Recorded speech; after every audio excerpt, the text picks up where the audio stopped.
இயக்குனர் மோகன்ஜியை பழனி முருகன் கோயிலில் தூய்மை பணி மேற்கொள்ளவும் பஞ்சாமிர்தம் தயாரிக்கும் இடத்தில் 10 நாட்கள் சேவை செய்யும் நோக்கிலும் பணியாற்றவும் மெட்ராஸ் உயர்நீதிமன்ற மதுரை கிளை அமர்வு அறிவுறுத்தியிருக்கிறது. பார்க்கலாம் விரைவாக.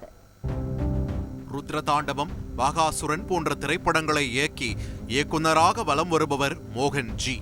இவர் அண்மையில் பழனி பஞ்சாமிர்தம் குறித்து தெரிவித்த கருத்து வெறும் பரபரப்பு ஏற்படுத்தியது.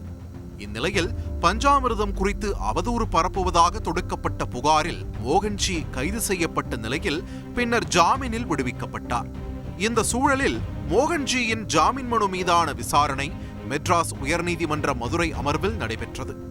இதில் தமிழகம் முழுவதும் வெளியாகும் தமிழ் மற்றும் ஆங்கில நாளிதழ்களில் பஞ்சாமிர்தம் குறித்து அவதூறு பரப்பியதற்காக மன்னிப்பு கேட்க வேண்டும் என கூறி நீதிபதி உத்தரவிட்டிருக்கிறார்.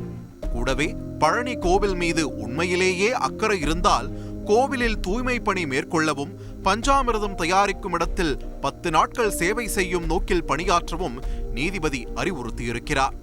தொடர்ந்து சமூக வலைதளங்களிலும் மன்னிப்பு கேட்டு வீடியோ வெளியிட உத்தரவிட்ட நீதிபதி வாய்சொல் வீரராக இல்லாமல் எந்த ஒரு தகவலையும் உறுதிப்படுத்தாமல் தெரிவிக்க கூடாது என்றும் அறிவுறுத்தி நிபந்தனை ஜாமீன் வழங்கியிருக்கிறார்.